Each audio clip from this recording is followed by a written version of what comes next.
Olá, bem-vindos a mais um Cabine Literária Entrevista. Dessa vez estou aqui com o Felipe Castilho. Felipe Castilho, para quem não sabe, escreveu Ouro, Fogo e Megabytes, lançou pela editora Gutenberg e está aqui para falar com a gente agora sobre, enfim, tudo. Vamos lá!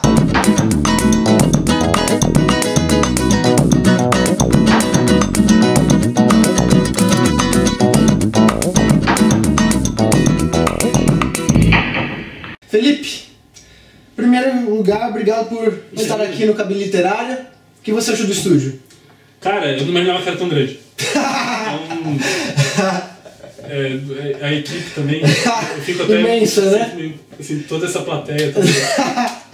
E aí? Não, mas, pô, legal. É, muito bom. Pertinho do aeroporto, agora depois eu posso voltar pra Paris, né?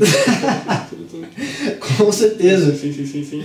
Muito legal. Vamos lá, Felipe. Ouro, Fogo e Megabytes é seu primeiro romance. E eu já li, já resenhei pra vocês. Sim. Mas queria ouvir da sua parte também. Como você vê as diferenças de Ouro, Fogo e Megabytes para as outras obras que já estão por aí?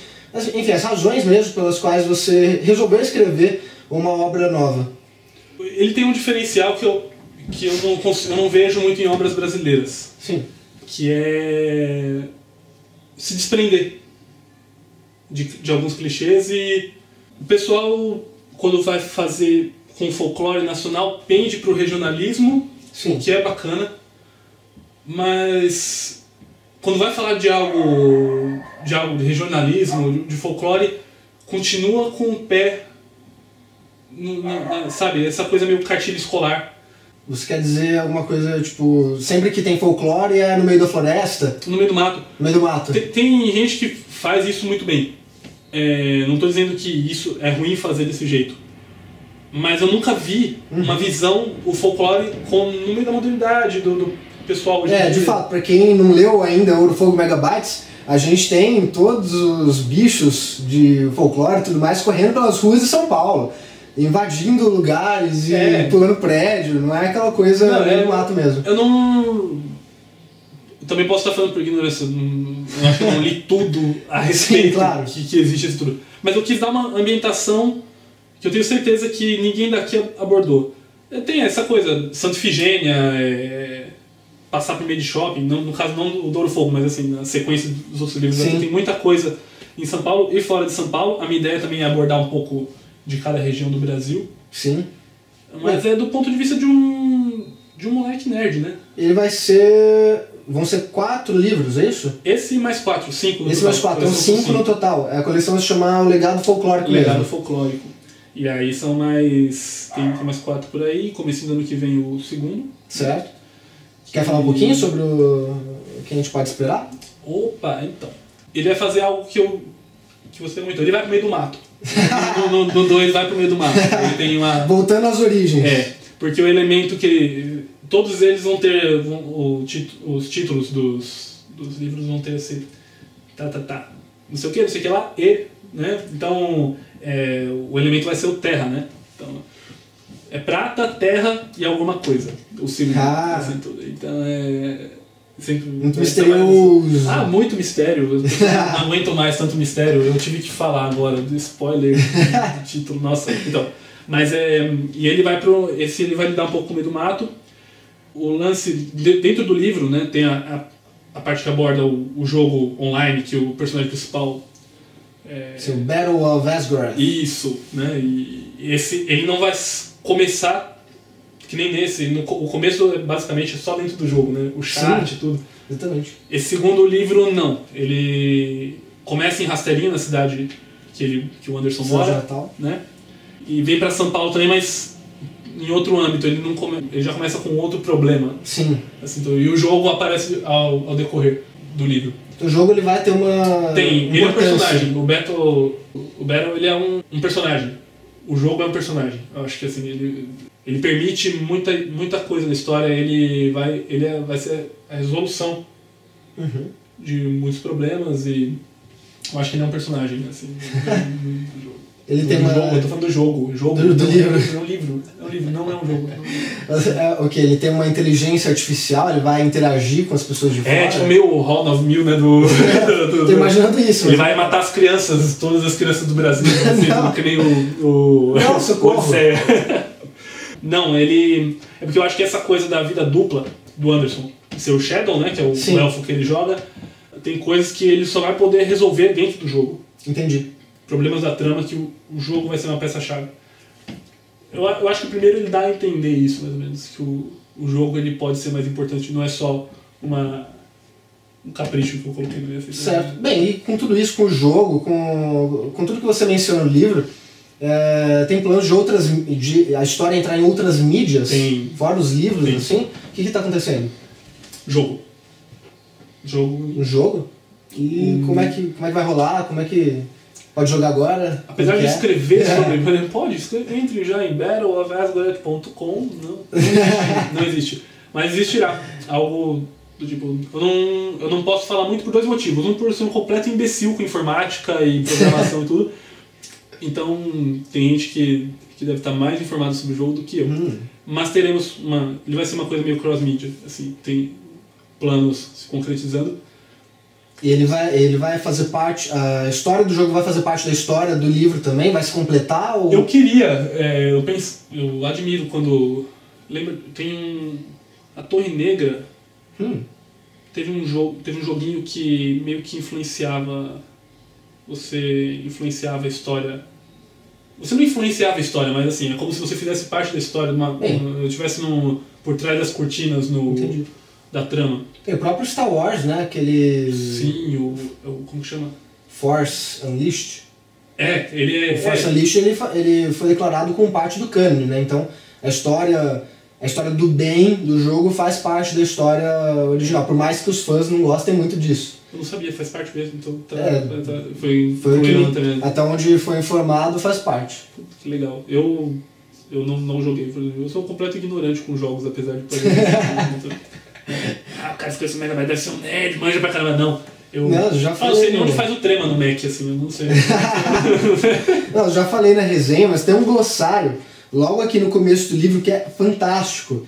Eu entendo um pouquinho de jogos online, RPG e tudo mais, mas principalmente se você tem um pouquinho de cultura nerd, pop, você vai lendo as referências aqui no glossário e você morre de rir. Foi a parte que eu mais dei risada o livro inteiro.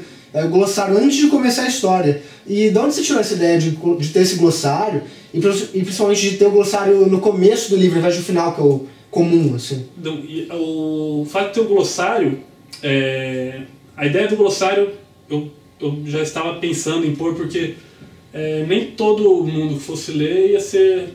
Sim, entendido ambientado, né, de RPG online. Dos jogos, tal, do RPG. Eu mesmo não sou, eu tive que jogar um pouco antes de... o meu amigo que inspirou o Anderson, que chama Anderson, inclusive, ele é o meu guru nesses assuntos. Assim. Sim. E ele me ajudou. Ele me explicava, né, o que era, e eu colocava já mais com humor, assim, tal, significado. Só que aí, chegando perto de fechar o livro, o pessoal do editorial, foi o Thales, eu acho, que ele sugeriu de pôr o glossário no começo. O pessoal não precisa ficar procurando, já que o livro não tem índice também. Sim. Né? Que é legal, porque cada capítulo tem uma ilustração. Sim. Também, e eu acho que sem o índice fica bacana, assim, tal. E como o livro não tem índice, ele falou, vamos pôr o glossário no começo. Eu falei, legal. E aí eu só tive que mudar algumas coisas, porque o glossário pro final, ele tinha uns comentários que uns spoilers. Muita gente às vezes consulta o glossário de Guerra dos Tronos antes de terminar o livro, por exemplo, e dá pra ver todo mundo que morreu no livro, né? Porque colocam um colchete assim, quem morreu, a pessoa fala, não, mas a pessoa não morreu ainda, né? Que é isso? Fulano, quem é? Fulano morreu terrivelmente traído pela esposa. Legal, descobrindo aí, então vamos pular os capítulos com o nome dele. Exatamente. Mas eu falo justamente que eu achei legal também o fato de ele estar no começo, porque muitos livros, às vezes eu nem desconfio que tem um glossário. Eu vou lendo, eu falo, nossa, mas não faço a menor ideia do que é isso, eu vou ter que pesquisar no Google e tal. Aí eu acabo o livro, burro, troféu joinha. Não, a ideia foi, pelo menos quem ele falou que foi o Thales, ele sugeriu isso no começo. matar esse abraço. Eu acho que assustou algumas pessoas. Eu percebi que algumas pessoas pegam o livro e falam, começam, nossa, né? O livro é escrito assim. Um capítulo, vê como é que é depois. Isso é só o primeiro capítulo. Que tô escrito errado até, né? Aquela sim, coisa, né? Eu achei interessante isso. Eu achei interessante até porque, pelo menos, eles mudam a fonte do livro. Né, quando é um log da internet, do computador, até para a pessoa olhar, ver um monte de erro e falar, putz, o que é isso? Não, mas tem uma fonte diferente, então separa mais, né? Visualmente, inclusive. E foi toda essa parte do começo, eu estava falando até, parece para os mais jovens se tornou um diferencial. Às vezes eu vejo assim, em feira de livros, às vezes que eu estou presente tudo, eles folheiam assim, tá, e, nossa, olha como que é o começo, e eles compram por isso. Você viu que tem folclore, tem computador, videogame aqui. Inclusive, antes de ler, eu acho que eu nunca te contei isso, mas antes de ler Ouro, Fogo e Megabytes, eu imaginava que fosse a história de um menino que fosse sugado pra dentro de um jogo online que tivesse folclore. Eu imaginei, putz, só pode ser isso, né? Porque não é possível que vai ter realmente um boitatá, né, aqui na capa, no meio da cidade de São Paulo. Como é que pode uma coisa dessa? Mas não é, ele não é sugado pra dentro de um jogo. Ele joga um jogo... Ainda não. Ainda não. Quer dizer... E não, interessante. Não, se eu tivesse ideia, você é louco? Megabytes, menino, jogo de computador, né? Pra mim eu fiz a sinapse na hora. Tem um livro da Rosana Rios, acho que chama Agis publicou. Naquela coleção tem coisas que eu acho que é um... Até pra quem se interessou pelo tema. Eu acho que é da Giz Editorial. O garoto vai salvar a garotinha dentro do jogo. Ele entra. Assim. Interessante. Não, aqui o meu desafio era fazer o seguinte também, assim, quando eu tive ideia. Como fazer o jogo, o fato de ter o jogo na história ser algo atraente? Porque assim, começa narrando ele numa quest lá, numa dungeon.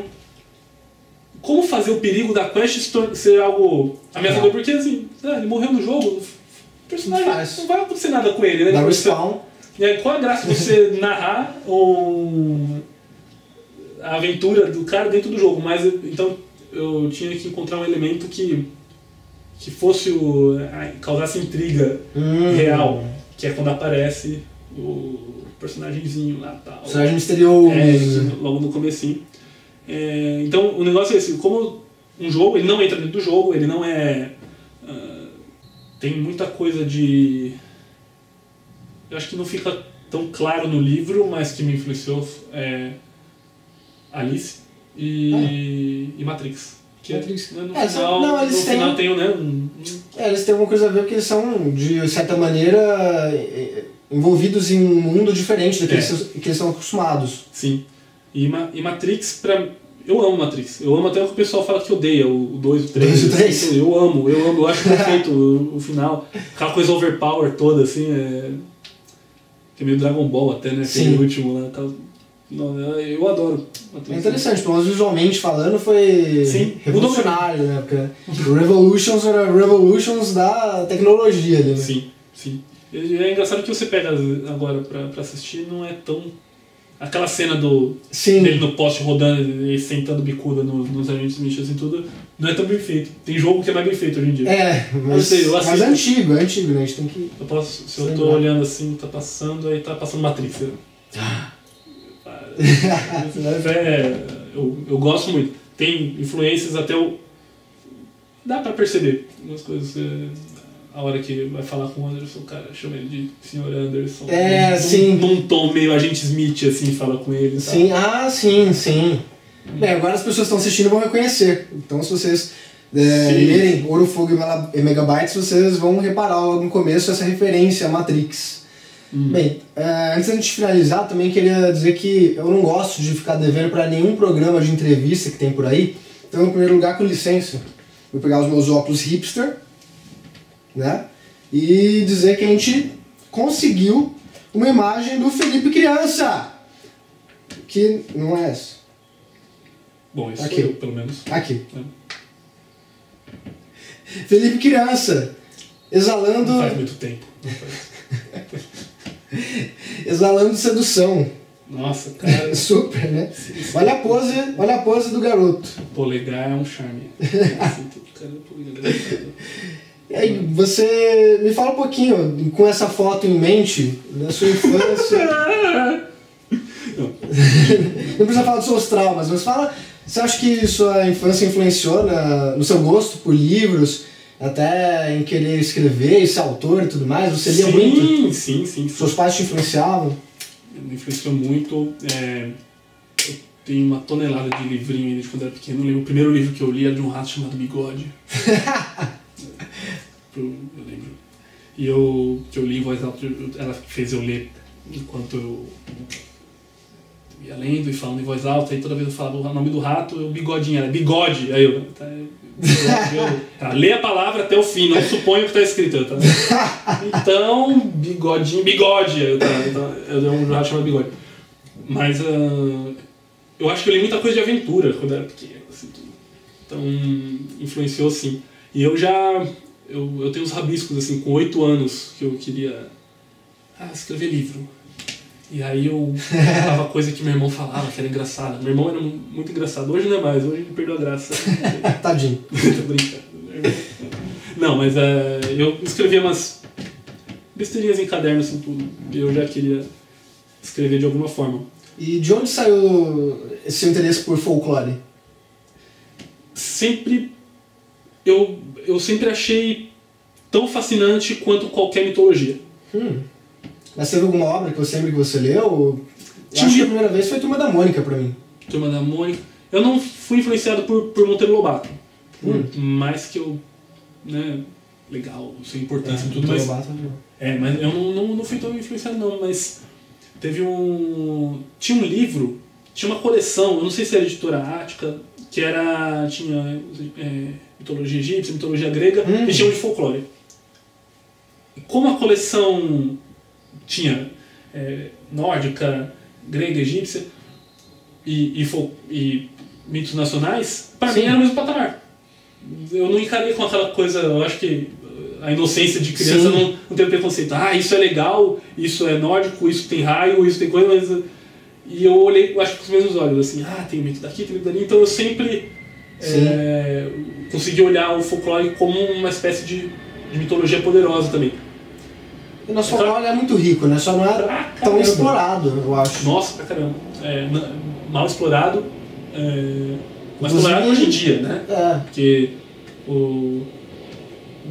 os grandes pesquisadores... Agora é que a onda tá voltando um pouquinho, assim, né? Algumas pessoas começam a falar de folclore aqui, folclore lá, lançam uma coletânea sobre folclore, mas está na moda agora, né? Lançaram algumas coletâneas, tem o Walter Tiem, tem o Ciro Velho, Sim, a gente já resenhou também. Gustavo Seb, vocês resenharam também o Tibor Lobato. O pessoal trabalhando mandando ver no folclore. E eu acho que o nosso Joseph Campbell, né, o Câmara Cascudo, ele deixou um material muito rico também. Então, tá lá disponível para quem quiser escrever a respeito, procura a Câmara Cascudo, que é uma fonte inesgotável. E eu até falo que eu não tenho essa coisa de de onde eu tirei minhas ideias. Não. O cara é muita coisa, não sabe, tá disponível para quem... Criatividade não se copia. Não. Pode pegar a mesma fonte, não vai ser a mesma coisa. Agora, a gente tem também um anúncio para fazer, não é não, Felipe? Sim. Sim. A gente vai sortear um Ouro Fogo Megabytes e uma camiseta de Ouro Fogo Megabytes também. Sim, ela é feita de ouro. Só que não. Não. Então, a camiseta, eles vão colocar uma camiseta na edição, assim. A camiseta vai aparecer na tela, assim. É uma camiseta legal, ela é bonita, ela é legal e ela tem uma ilustração bonita. E sortear também o livro com a camiseta. E as regras estarão na nossa página do Facebook. Sim. facebook.com/cabine literária. Entra lá, eu vou falar por cima, vocês vão ter que seguir, curtir, obviamente, a nossa página do Felipe Castilho e da editora Gutenberg e se inscrever. A partir desse momento vocês não têm mais com o que se preocupar. É só aguardar. Na semana que vem, daqui uma semana exatamente, a gente vai indicar o sorteado. E aí ele vai levar para casa a camiseta e o livro. O livro autografado. Vou pensar no caso. Porque ele não sabe ainda se ele gosta da pessoa que vai ser sorteada, né? Vai que ganha. Eu amo todo mundo, eu espalho amor pelo mundo. Eu gosto de todo mundo, eu vou fotografar, nem que seja o meu inimigo mortal. Olha! Então, um autógrafo bonito, personalizado. Muito bom. Eu posso pôr perfuminho na primeira parte, assim, que eu uso assim pra pessoa levar um pouco de... Muito bom. Você tem alguma mensagem aí pra dar pra galera antes da gente desligar? Gostaria que quem ainda não leu, procure a respeito. Eu acho que é um livro que tem muito a oferecer. Ele tem um site próprio, um hot site? Não, ainda não. Mas dentro do site do Gutenberg tem uma página para ele, né? Tem lá falando sobre ele, tudo pode entrar no Gutenberg, no site da Gutenberg, no grupo editorial Autêntica, pá. Site aqui.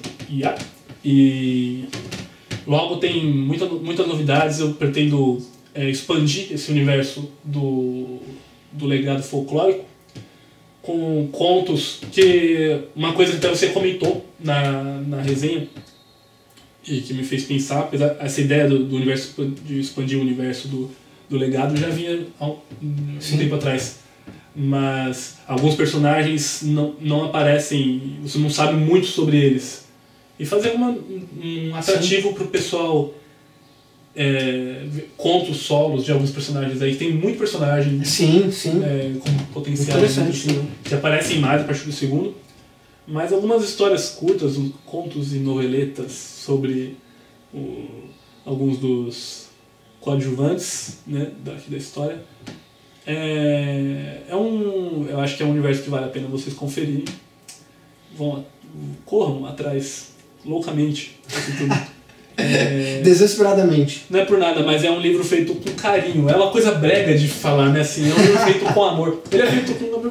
Ele tem um... Eu acho que eu consegui pôr um pouco das minhas ideias, do que eu acho não certo e errado, não para falar para os outros o que é certo e o que é errado, mas... Sim, porque além de toda a ação tem também todo o lance de desenvolvimento ambiental e social e tudo mais. Tem. Eu acho que um livro que não faz pensar não é um livro completo.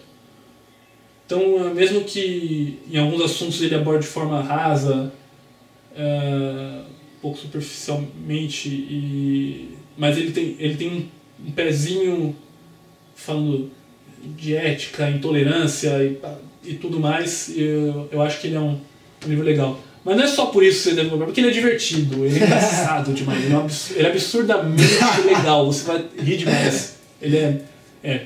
Tá bom, então galera, fica a dica e não se esqueçam de participar do sorteio, a gente te espera lá. Obrigado por acompanhar até aqui, cliquem em curtir, cliquem em se inscrever ao vídeo, também favoritem, por favor. Sim! E até a próxima. 1, 2, não quer fazer também? É tipo um lance meio... Um lance meio Miguel Falabella. Isso. 1, 2 e... Namastê.